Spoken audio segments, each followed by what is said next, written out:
कदापि वसना चखलेलनोथ्य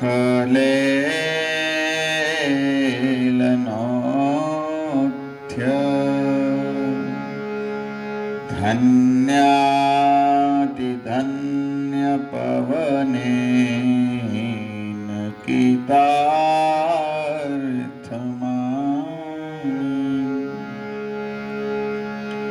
योगीन्द्रदुर्गमगति मधुसूदनोऽपि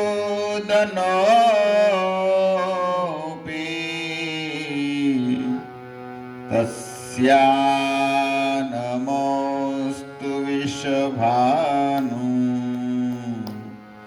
भुवो दिशेऽपि कृष्णाय वासुदेवाय हरये परमात्मने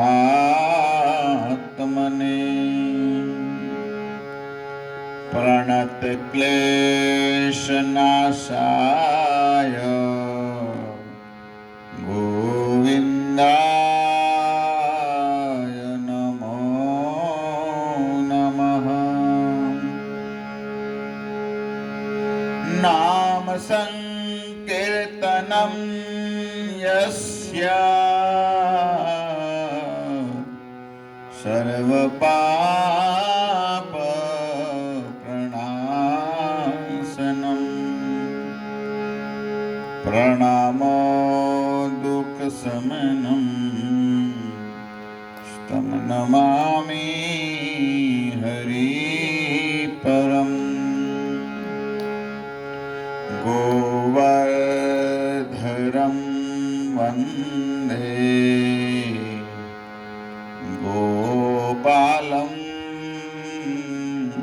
गोपरूपिणं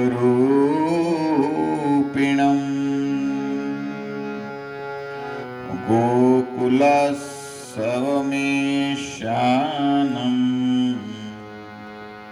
गोविन्दं गोपिकाप्रियं गोविन्दं गोपिकाप्रियं। हरे कृष्ण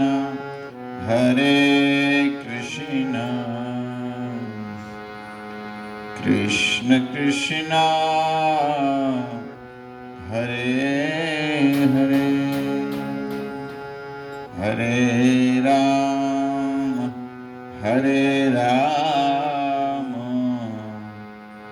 राम राम हरे हरे। हरे कृष्ण।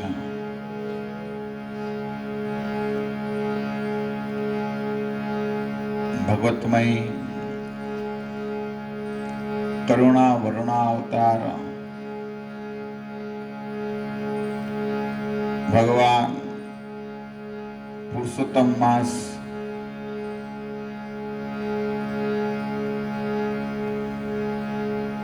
भगवान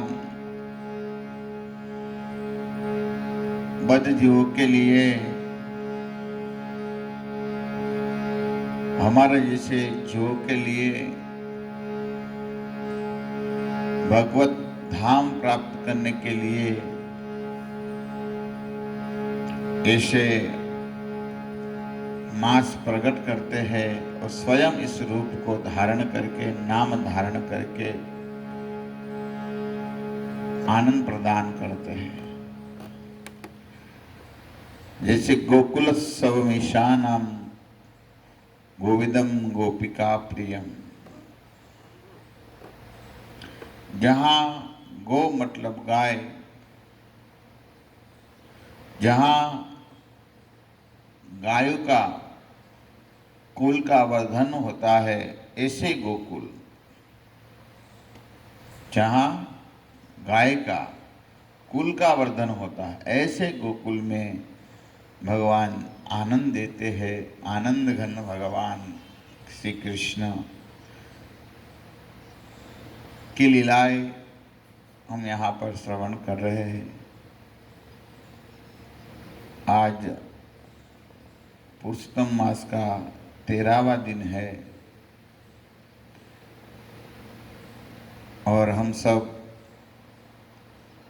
नारद जी और भगवान नारायण के संवाद को यहाँ पर हम श्रवण कर रहे हैं।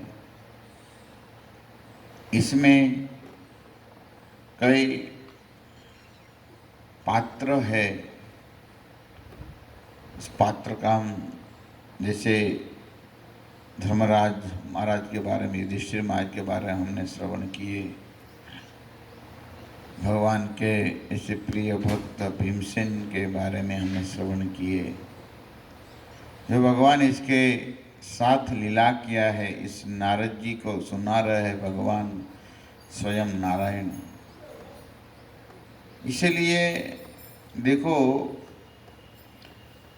मनुष्य जन्म मिला है तो मनुष्य जन्म का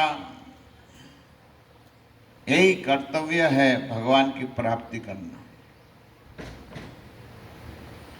भागवत में भगवान कहते हैं, हे उद्धव जी, न देहाद्यम सुलभम सदुर्लभम क्लकम सुकर्णम गुरुकर्णधारम मयानुकूलम न वस्तुतेरितम। भगवान कहते हैं,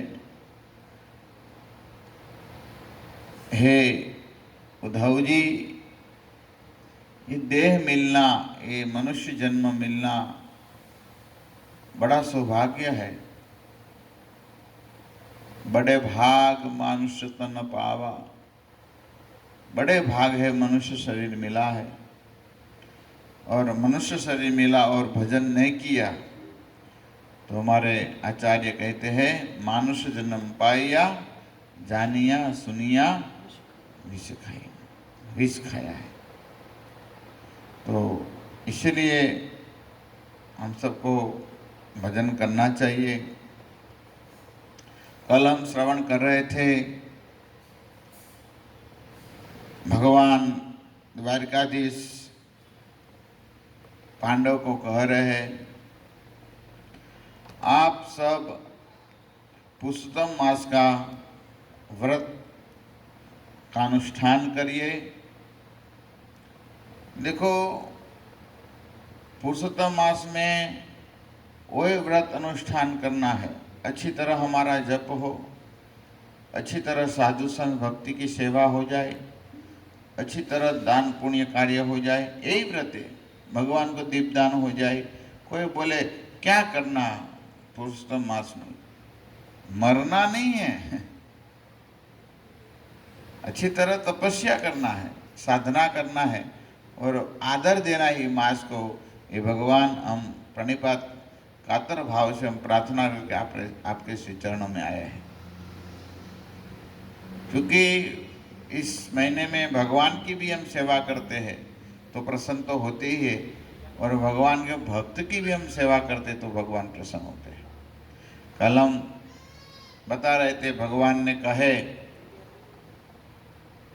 हे युधिष्ठिर महाराज, मुझे न तो मेरी भार्या लक्ष्मी प्रिय है, न मेरी माँ जनेता देवकी माता, और न तो मेरा भाई बलराम।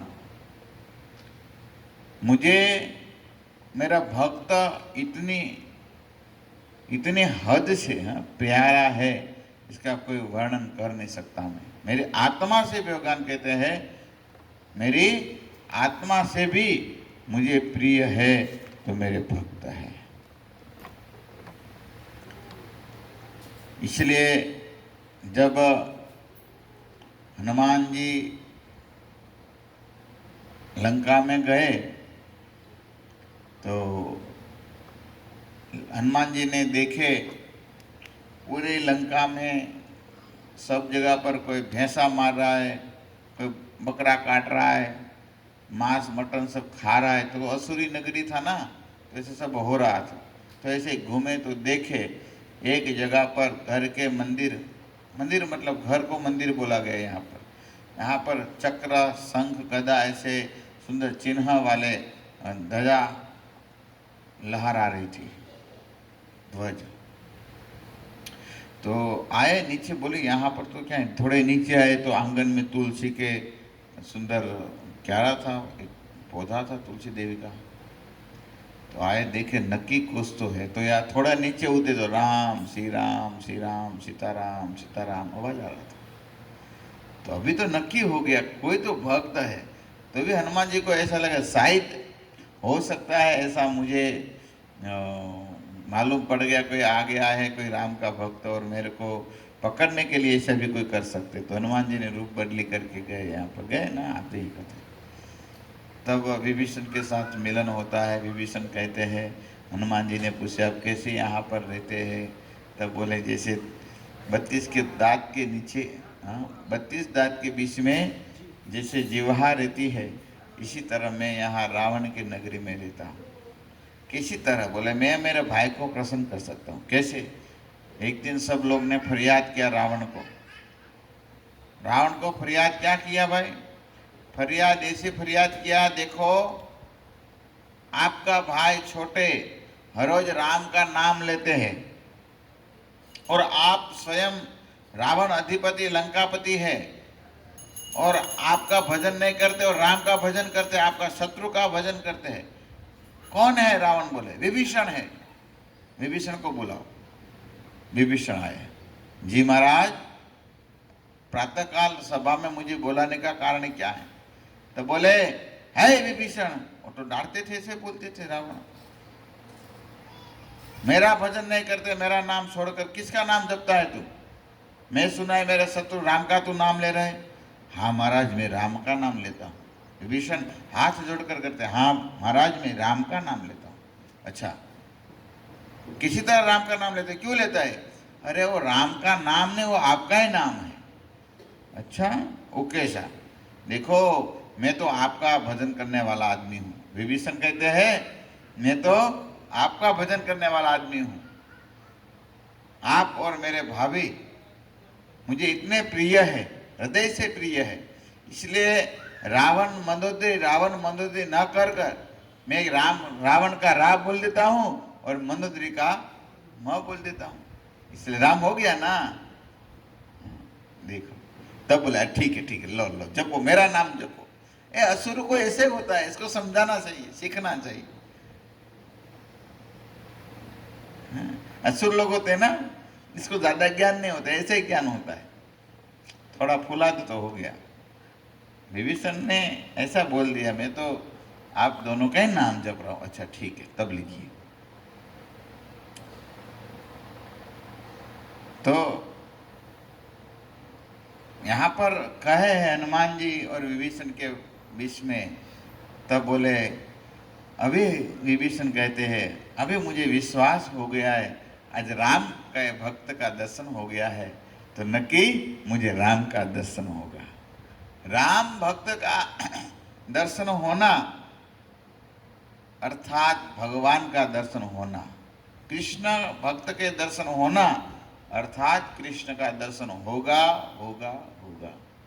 इसलिए रामायण में विभीषण जी बोले हैं, अब प्रभु मोरे मन प्रभु अस विश्वासा, मोरे मन प्रभु अस विश्वासा, राम अधिक राम कर दासा, राम अधिक राम कर दासा। आज मुझे राम के भक्त जैसे हनुमान जी का दर्शन हो गया है, और राम के भक्त का दर्शन हो जाना अर्थात राम का दर्शन होना निश्चित है, निश्चित है। ऐसी बोले कोई कथा है? हाँ है। आप नाम सुने होंगे, इन मानस लिखे, जो कौन लिखे हैं? तुलसीदास जी ने। तुलसीदास जी का रहना तो आपको पता होगा, काशी में थे, काशी में रहते थे, भाव प्रेम से राम के भजन करते थे, रामायण का लेखन कार्य काशी में किए हैं। एक बार इसका कर्म अनुसार नियम था, वो विश्वनाथ जो यहाँ पर विराजमान है भगवान काशी विश्वनाथ, तो वो गंगा के पार अपने शौच किया करने जाते थे हर रोज।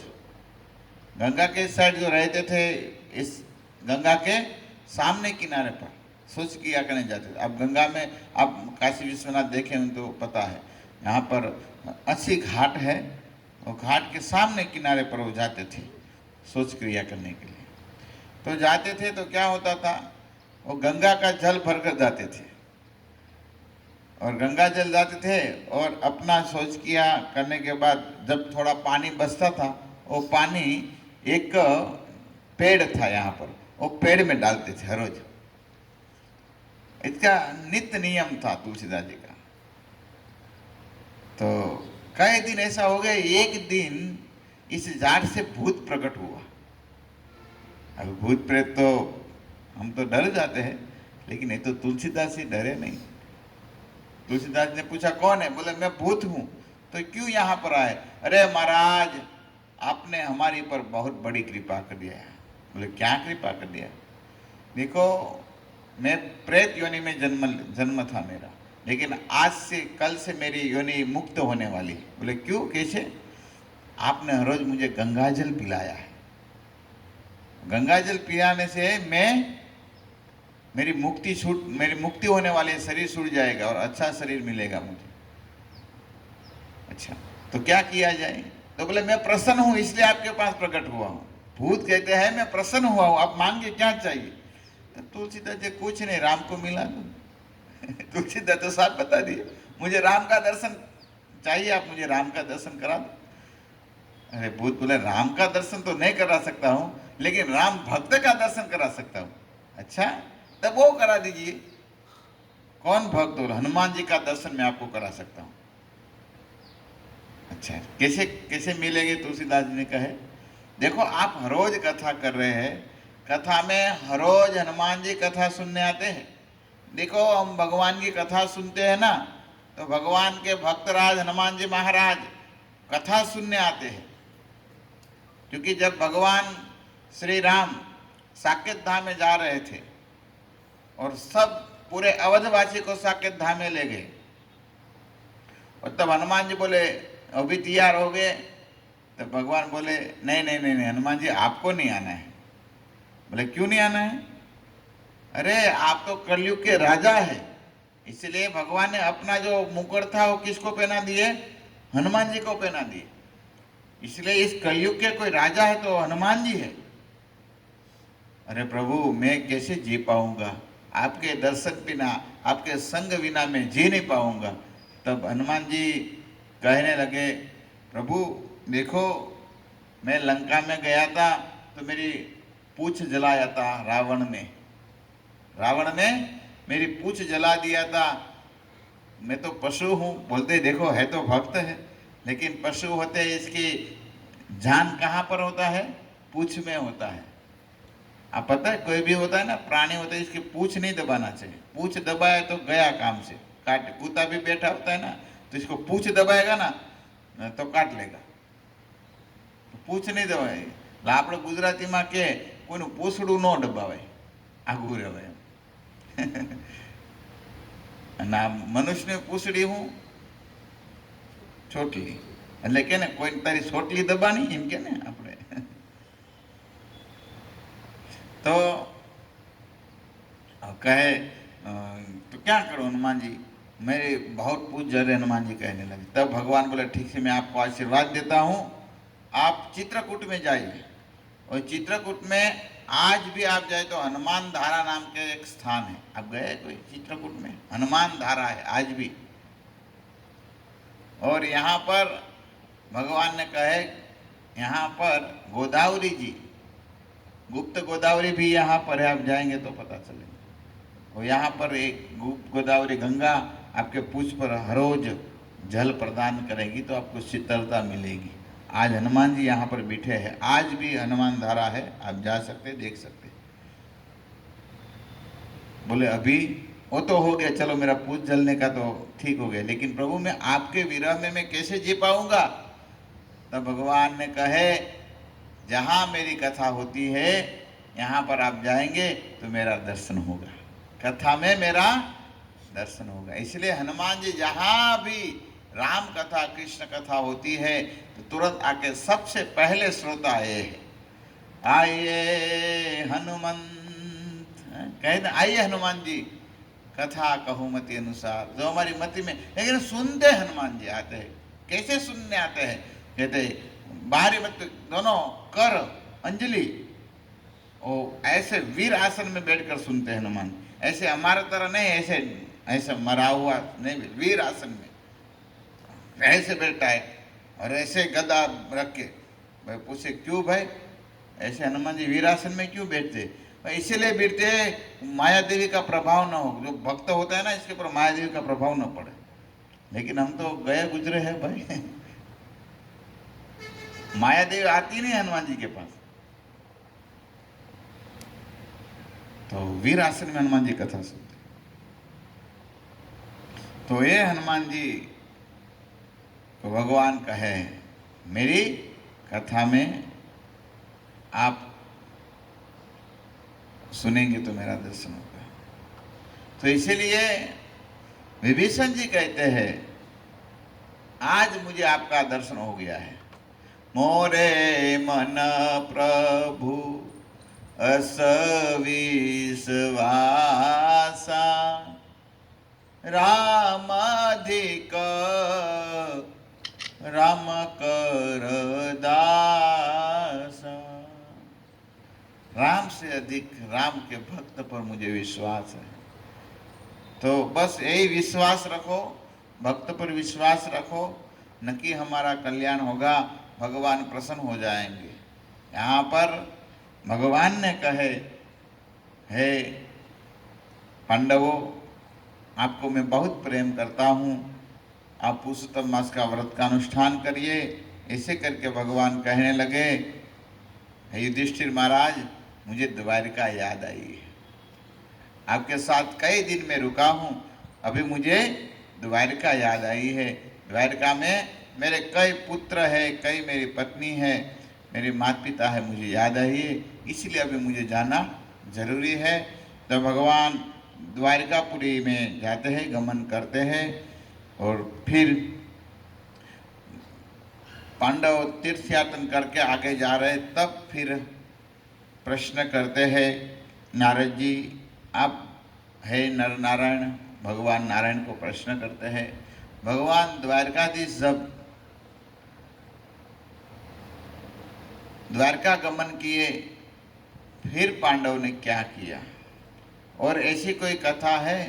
तब कहे हाँ कि पांडव ने पुरुषोत्तम मास की कथा किया। इसलिए भगवान नारायण कहने लगे हे नारद जी मैं आपको एक प्राचीन इतिहास सुनाता हूँ, आप सुनिए। भगवान अभी पांडव का चैप्टर बंद किए और अभी दूसरा चैप्टर चालू करते हैं। नारायण नारद जी को कहते हैं मैं आपको प्राचीन इतिहास सुनाता हूँ, सुनिए। वो कहते हैं प्राचीन काल में एक दृढ़ धनवा नाम का एक राजा हो गए। दृढ़ धनवा नाम के एक राजा हो गए। वो राजा पुरुषोत्तम मास का सेवन करता था और बड़े वैभव सुख और पुत्र पुत्रादि को प्राप्त कर चुका था। कौन कह रहे? भगवान नारायण कह रहे। ये दूसरा इतिहास कहने चालू किया है। और दुर्लभ वैकुंठ लोक को गया जो ऋषि मुनियों के लिए दुर्लभ है, ऐसे दुर्लभ वैकुंठ को प्राप्त कर लिया था। क्या करता था?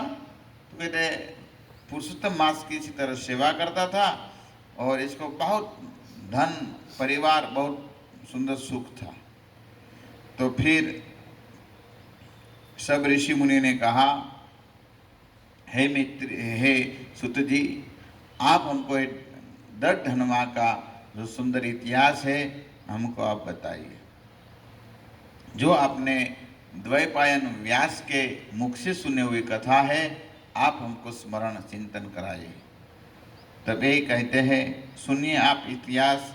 तब नारायण भगवान नारद जी को कहने लगे और सुत जी कहने लगे, हे महाभाग वक्ता, मैं श्रेष्ठ पुरुषोत्तम मांस का सेवन करने राजा दर्दहनुमान के कैसे शोभन राजा और पुत्र पोत्रादि को प्राप्त किया, ऐसे पतिव्रता पत्नी तथा वैकुंठ लोक तो प्राप्त हुआ, इस कथा आपको मैं सुनाने जा रहा हूँ। आप इस भाव प्रेम से कथा सुनिए। तब भगवान नारायण कहने लगे, हे देवर्षि, मैं आप पाप नासिन जाह्नवी के समान पवित्र राजा दीपधनवा का प्राचीन कथा कहने जा रहा हूँ। भगवान नारायण कहते हैं, इस दर्दधनवा नाम के जो राजा थे वो कैसे पवित्र थे, और कहते इस राजा का चरित्र सुनने से, इस दर्दधनवा का नाम लेने से सब पाप नष्ट हो जाता है। ऐसे धार्मिक पवित्र वो राजा थे। तब कहने लगे, उसके दर्दधनवा नाम के प्रसिद्ध अति तेजस्वी किसके, तो कहते हैं चित्रधनवा नाम के एक राजा थे। चित्रधनवा के एक पुत्र थे दर्दधनवा, वो पवित्र थे। और आजानुलम प्रसिक वत्सस्थल बाल पराक्रमी तेजस्वी राजा के आयु जो सब गुण बहुत सुंदर ये थे, भगवान कह रहे हैं। तथा गुरु को दक्षिणा देते, विधान अनुसार इसकी पूजा करते हैं। वो क्या करता था दर्दधनवा, गुरु की पूजा करता था, गुरु को प्रसन्न करते थे, प्रसाद खिलाते थे, दक्षिणा देते थे और गुरु की आज्ञा का वो पालन करते थे, आचरण करते थे। ऐसे वो दर्दधनवा पवित्र थे। और इसके पिताजी भी जो सिद्धधनवा थे, चित्रधनवा भी पवित्र थे। एक दिन भगवत धाम गए, जंगल में जाके भगवान का नाम लिया और वो भगवत धाम चले गए। तब युवा अवस्था में इस दर्दधनवा नाम के राजा बन गए। वो कहते हैं, देखो अब मैं द्विजूत मुरलीधर प्रसन्न मुख से भगवान श्री कृष्णचंद्र का ध्यान करता हूँ, और ध्यान करता था। और किस प्रकार, तो जिस प्रकार ध्रुव, अम्बरीश, सरियाती, अयाती इत्यादि मुख्य राजागण, शिव, रंतिदेव, शशबिंदु, भगीरथ, भीष्म, विदुर, दुष्यंत, भरत, पृथु, उत्तानपाद, प्रहलाद, विभीषण, ये सब नाम दे रहे। देखो ये सब एक एक की बड़ी बड़ी कथा है। शशबिंदु, सरियाती, अम्बरीश महाराज, शशि, रंतिदेव, आप नाम सुने ना, सब पवित्र है। और सब प्राण दे दिया है। अब कोई जीव शरण में आया तो जीव की रक्षा करने के लिए,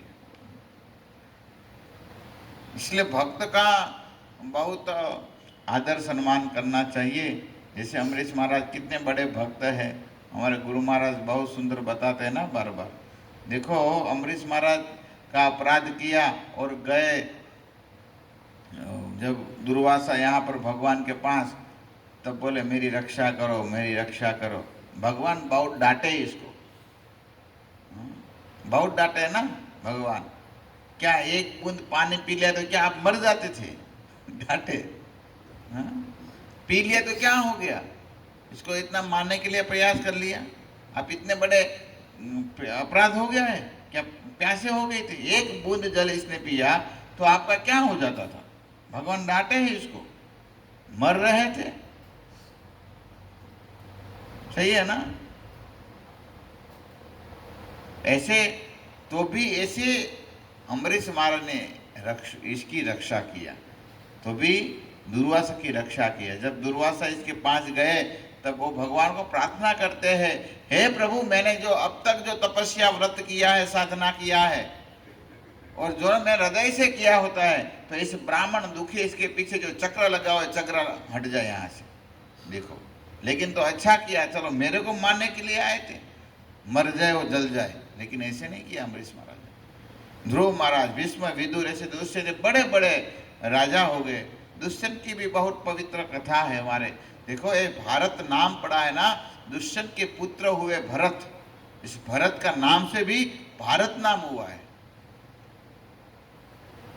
आप नाम सुने होंगे, एक मेनका अप्सरा है और ऋषि मुनि हो गए विश्वामित्र, और दोनों से एक पुत्री का जन्म हुआ था जिसका नाम था शकुंतला।